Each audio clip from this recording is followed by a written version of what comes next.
Hi గారు, welcome to our channel. ప్రస్తుతం మనతో పాటు భరద్వాజ్ గారు సీనియర్ జర్నలిస్ట్ ఉన్నారు. వారితో ఒకసారి మాట్లాడదాం. సార్ నమస్కారం సార్. నమస్తే అండి. సార్, ఎన్టీ రామారావు గారికి భారతరత్న ఇవ్వాలి అన్న అంశం మరోసారి తెరపైకి వచ్చింది. అంటే నిన్న బాలకృష్ణ గారికి సన్మాన సభ ఏర్పాటు చేసినప్పుడు ఆయన మాట్లాడుతూ నాకు పద్మభూషణ్ ఇచ్చారు, చాలా మంచిది. రామారావు గారికి మా నాన్నగారికి కూడా భారతరత్న ఇస్తే చాలా బాగుంటుందని ఆయన తన అభిప్రాయాలను అయితే వెలువచ్చారు సార్. మరి ఇచ్చే ఛాన్సెస్ ఏమన్నా ఉన్నాయా? ఎందుకంటే కూటమి గవర్నమెంటే, ఎన్డీఏ గవర్నమెంటే ఉంది కాబట్టి సో ఈ మూడ్లో ఏమన్నా వచ్చే ఛాన్సెస్ ఉన్నాయా సార్? అంటే గతంలో వాజ్పేయి గారితో కలిసి ప్రయాణించింది తెలుగుదేశం పార్టీ చంద్రబాబు నాయుడు గారి నాయకత్వంలో. అప్పుడు కూడా ఇచ్చి ఉండొచ్చు. తర్వాత 2014 ఎన్నికల సందర్భంగా కూడా బీజేపీతో సయోధ్యతోనే వెళ్ళింది తెలుగుదేశం. అప్పుడైనా ఇచ్చి ఉండొచ్చు. కానీ ప్రతి సందర్భంలోనూ డిమాండ్ అయితే బలంగా వస్తుంది. చంద్రబాబు నాయుడు గారు కూడా మాట్లాడుతున్నాడు. కానీ ఆ మధ్య శత జయంతి సభల్లో కూడా ఈ డిమాండ్ విపరీతంగా వచ్చింది. అలాగే ఎట్టి పరిస్థితుల్లోనూ ఎన్టీఆర్కి భారతరత్న ఇస్తారు అనేది అయితే ఒక బలమైనటువంటి ఆర్గ్యుమెంటు, అభిప్రాయం రకరకాలుగా వినిపించింది. కానీ సాకారం కాలేదు. ప్రధానమైన కారణం ఏంటంటే కాంగ్రెస్ పార్టీ హయాంలోనేమో ఆయన కాంగ్రెస్ వ్యతిరేకిగా ముద్రపడ్డాడు మొదటి నుంచి. అంటే సినిమా పరిశ్రమలో ఉన్నప్పుడు కూడా ఆయన కాంగ్రెస్ వ్యతిరేక స్వభావాన్ని ప్రదర్శించేవాడు. అలాగే ఆయన థియరిటికల్గా కూడా ఆయనతో సమస్య ఉంది. రామారావు గారితో ఏంటంటే ఆయన ద్రవిడ సిద్ధాంతాన్ని బలంగా నమ్మాడు. నమ్మటం మాత్రమే కాకుండా దాన్ని తన సినిమాల్లో విపరీతంగా ప్రచారం చేశాడు. ఆ ప్రచారం చేసే క్రమంలో 3-4 సినిమాల్లో ఆయన వాంటెడ్గానే రాముడి పాత్రని కొంచెం రెడిక్యూల్ చేశాడు. చేసి రావణ పాత్రని ఒక ఉన్నత స్థాయికి తీసుకువెళ్ళాడు ఆయన. ఈ తీసుకువెళ్ళేటువంటి క్రమం, ఈ ప్రాసెస్లో కూడా కొంత వ్యతిరేకత వ్యక్తం అవుతూ ఉండేది. అలాగే భారతీయ జనతా పార్టీ ఈయనకి నాదెండ్ల భాస్కర్రావు వెన్నుపోటు సమయంలో విపరీతమైన సహకారాన్ని అందించింది. కలిసి ప్రయాణం చేశారు. ఆ టైంలో ప్రజాస్వామ్య విప్లవం అన్నారు దాన్ని. ఆ ప్రజాస్వామ్య విప్లవం జరిగిన సందర్భంలో అన్ని ప్రతిపక్షాలు, అంటే వామపక్షాలు, బీజేపీ అందరూ కలిసి ఎన్టీఆర్ వెనకాల నిలబడినటువంటి ఒక అరుదైన సందర్భం అది. ఆ తర్వాత మళ్ళీ భారతీయ జనతా పార్టీతో కలిసి ట్రావెల్ చేయలేదు ఆయన. చేయకపోవడానికి ఒక దశలో ఆయన ఓపెన్గా ఇచ్చినటువంటి ఒక ప్రకటన ఉంది. అది జాతీయ పార్టీలకి సమాన దూరంలో ఉండాలని తెలుగుదేశం పార్టీ అనుకుంటోంది అని చెప్పాడు ఆయన ఆ రోజుల్లో. చెప్పిన తర్వాత ఆయన మీద ఒక పుస్తకం వేశారు బీజేపీ వాళ్ళు. ఆలె నరేంద్ర గారు ఊరూరా ఆవిష్కరణలు జరిపాడు దాన్ని. ఆ రోజున బీజేపీ నాయకుడు ఆయన. ఎన్టీ రామారావు చేసినటువంటి 100 తప్పులు అనేది ఆ పుస్తకం టైటిల్.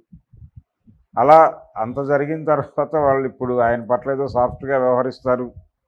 అంటే మోడీ గారు 2014 ఆయన ఎన్నికల శంఖారావం పూరించడానికి హైదరాబాద్ వచ్చినప్పుడు ఇక్కడ జరిగినటువంటి సభలో ఆయన ఎన్టీ రామారావు గారికి జోహార్లు చెప్పాడు.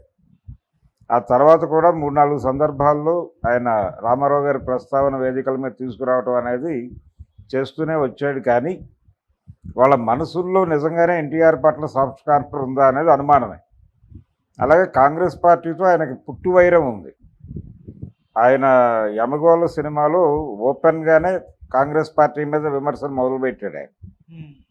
మొదలుపెట్టి యమలోకంలో ఆయన అడుగుతాడు చిత్రగుప్తుడిని, ఏం మిస్టర్ గుప్తా, ఇక్కడ ఎమర్జెన్సీ ఏమైనా అమల్లో ఉందా అంటాడు చాలా క్యాజువల్గా. ఇలాంటివి కొంత ఇబ్బంది పెట్టినటువంటి సందర్భం. అలాగే ఆయన తాతమ్మ కళ అనే సినిమాలో నేరుగా ఇందిరాగాంధీ గారి విధానాల మీదే సీరియస్ క్రిటిసిజం పెట్టాడు. నందమూరి బాలకృష్ణ గారి మొదటి సినిమా అది. ఇలా రకరకాల చాలా సినిమాల్లో ఆయన తన రాజకీయ తాత్విక అభిప్రాయాలు ప్రదర్శించాడు. దాచుకునే ప్రయత్నం చేయాలి. అక్కినేని నాగేశ్వరరావు గారికి కూడా ఇలాంటి అభిప్రాయాలు ఉండేవి. కానీ ఆయన ఎప్పుడూ వ్యక్తీకరణ జరిపేవాడు కాదు. కానీ రామారావు అవుట్ స్పోకెన్. ఆయన మనసులో ఉన్న అభిప్రాయాలని ఆయన ఒక సినిమా చండశాసనుడు అనే సినిమాలో ఒక విచిత్రమైన స్టేట్మెంట్ ఇస్తాడు. అదేంటంటే దుర్యోధనుడి పాత్ర ఈయన ఏకపాత్ర అభినయం చేస్తే హీరోయిన్ అడుగుతుంది, విలన్ వేషం వేశారేంటి మీరు అని. విలన్ ఎవరు అంటాడు ఆయన. అదేమిటి దుర్యోధనుడు విలనే కదా అంటే, లేదు 1000 సంవత్సరాల క్రితం ఉద్భవించినటువంటి ఒక సంఘ సంస్కర్త, సామ్యవాది అంటాడు. ఇలాంటి ఒక విచిత్రమైన స్టేట్మెంట్లు చాలా సినిమాల్లో కనిపిస్తాయి. ఆయన అదొక ధోరణి. ఈ ధోరణి ఉండటం అనేది అంటే ఎన్టీఆర్ని కేవలం పొలిటీషియన్గా మాత్రమే చూడటం కష్టం. ఆయనలో ఒక ఫిలాసఫర్ కూడా ఉండేవాడు. ఈ రెండింటినీ కలిపి ఎన్టీఆర్, అక్కడ ఆయన ఫిలాసఫీతో ప్రాబ్లం ఉంది వీళ్ళకి.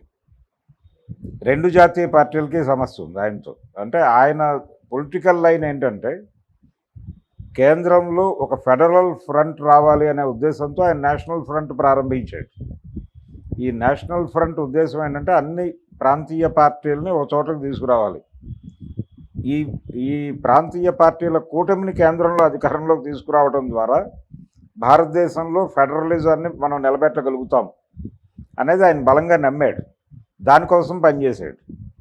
బీజేపీతో ట్రావెల్ అవ్వచ్చు, కాంగ్రెస్తో వ్యతిరేకత ఉంటే బీజేపీతో ట్రావెల్ అవుతాడని అనుకున్నారు అందరూ. కానీ ఆయన రెండింటికి ప్యారలల్గా నేషనల్ ఫ్రంట్ అనేటువంటి ఇంకో కూటమిని తీసుకొచ్చాడు. తీసుకురావడం మాత్రమే కాదు, దాన్ని అధికారంలోకి తీసుకొచ్చి వీపీ సింగ్ని ప్రధానిని చేశాడు. ఆయన వీపీ సింగ్ ప్రధాని కావడంలో రామారావు గారే కీలక పాత్ర. ఇలాంటి కొన్ని ఇబ్బందులు ఉన్నాయి పొలిటికల్గా ఆయనతో. రాజకీయంగా, తాత్వికంగా కూడా ఆయనతో ఇబ్బందులు ఉండటం వల్లనే ఆయనకి పద్మశ్రీ తర్వాత ఏ కేంద్ర ప్రభుత్వ పురస్కారం దక్కలేదు. ఆయన చిత్రాలకి జాతీయ అవార్డులు వచ్చినాయి, అది వేరే గొడవ. అంటే అంతకు మించిన సినిమా లేకపోవడంతో అనివార్యంగా ఆయన సినిమాలకి జాతీయ పురస్కారాలు దక్కినాయి.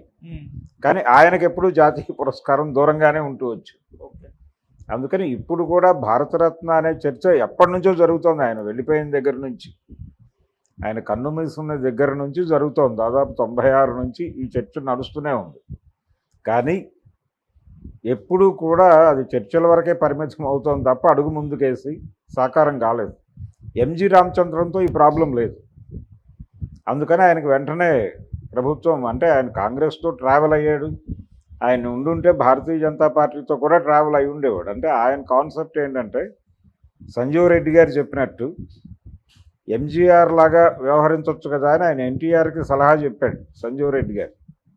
ఇక్కడే హైదరాబాదు రాష్ట్రపతి విడిదిలో ఆయన చెప్పిన సలహా ఏంటంటే కేంద్ర ప్రభుత్వంతో సన్నిహితంగా ఉండి నిధులు తెచ్చుకుని స్టేట్కి ఏదైనా చేయొచ్చు కదా, ఎందుకు చల్లారు లేస్తే ఇందిరాగాంధీ మీద ఒంటికాలతో లేస్తామని చెప్పి మాట్లాడాడు ఆయన. నిజానికి ఆయన కూడా ఇందిరా వ్యతిరేకే అయినప్పటికీ ఈ అడ్వైజ్ ఇచ్చాడు. ఈ అడ్వైజ్ ఇచ్చినప్పుడు అప్పుడు ఆయన చెప్పిన మాట ఏంటంటే నీకు ఎలాగూ సెంటర్ లేదు, నువ్వు కేంద్రంలో నువ్వేదో అధికారంలోకి వస్తావు అనేది లేదు, కాబట్టి నువ్వెందుకు ప్రాంతీయ పార్టీని ప్రాంతీయ రాజకీయాల వరకే పరిమితం చేయకుండా ఎందుకు చల్లారలేస్తే ఢిల్లీ మీద కయ్యానికి పెడతావు అని అడిగాడు. అడిగితే రామారావు గారు ఒక విచిత్రమైన సమాధానం చెప్పాడట. అది ముళ్ళపూడి వెంకటరమణ గారు రాశాడు. ఆయన ఏం చెప్పాడంటే, అయ్యా నేను ఇక్కడ ముఖ్యమంత్రిని అవుతాననే అనుకోలేదు, అయ్యాను కొంచెం ప్రయత్నం చేస్తే ఢిల్లీ ఎందుకు రాదు అని అనుకుంటున్నాను అని చెప్పి లేచి వెళ్ళిపోయాడట. ఇది పరిస్థితి. ఆ లెవెల్లో ఉండేవాడు ఆయన. అందుకని ఆయనతో ఆ ప్రాబ్లం ఉండటం వల్ల కాంగ్రెస్ పార్టీ ఆయనకి ఏ పురస్కారాలు ఇవ్వలేదు, దూరం పెట్టారు.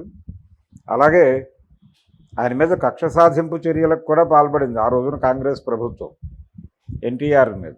ఆయన ఆస్తులు, ఆయన ప్రాపర్టీస్లో ఉన్నటువంటి లొసుగులు, వాటిని సంబంధించి విపరీతమైన పరిశోధన జరిపి ఆ విజయవాడ కళ్యాణ్ చక్రవర్తి థియేటర్ పక్కన ఒక సందు ఉందని చెప్పి, మాస్టర్ ప్లాన్లో రోడ్డు ఉందని చెప్పి ఆ థియేటర్ పగలగొట్టే ప్రయత్నం చేశారు. అయితే ఆయన నేనే పగలగొట్టి మీకు 1 monthలో ఆ ప్లేస్ ఇచ్చేస్తానని చెప్పి ఇచ్చాడు వెనక్కి వెళ్ళి. ఇలాంటివి, అలాగే ఇన్కమ్ ట్యాక్స్ రైడ్ చేయటం, ఇలాంటి కార్యక్రమాలు, కక్ష సాధింపులు కూడా జరిగినాయి. మరి ఇన్ని చేసిన వాళ్ళు ఆయనకి ఏదో పురస్కారాలు ఇస్తారనుకోవడం కష్టం కాబట్టి కాంగ్రెస్ హయాంలోనూ జరగలేదు. అది ఇప్పటికీ ప్రజల మనసుల్లో స్థిరంగా ఉంది. వీధి వీధిన ఆవిష్కరణలు జరిపినటువంటి ఎన్టీఆర్ పాల్పడినటువంటి 100 తప్పులు అనేటువంటి భారతీయ జనతా పార్టీ ప్రచురించిన పుస్తకం, ఆ ఆవిష్కరణ సభల గురించి ఇప్పటికీ ప్రజల స్మృతిపథంలో ఉంది. కాబట్టి భారతీయ జనతా పార్టీ ప్రభుత్వం కూడా అంత తేలిగ్గా ఎన్టీఆర్ వైపు మొగ్గు చూపించి ఆయనకి భారతరత్న ఇస్తుందని నేనైతే అనుకోవడం లేదు. మేబీ రేపు ఎప్పుడైనా ఆయన కళ సాకారం అయ్యి మళ్ళీ ఒకసారి ఆయన అనుకున్నటువంటి ఫెడరల్ ఫ్రంట్ ఏదైనా అధికారంలోకి వస్తే భారతదేశంలో అది సాకారం కావచ్చేమో. ఉమ్.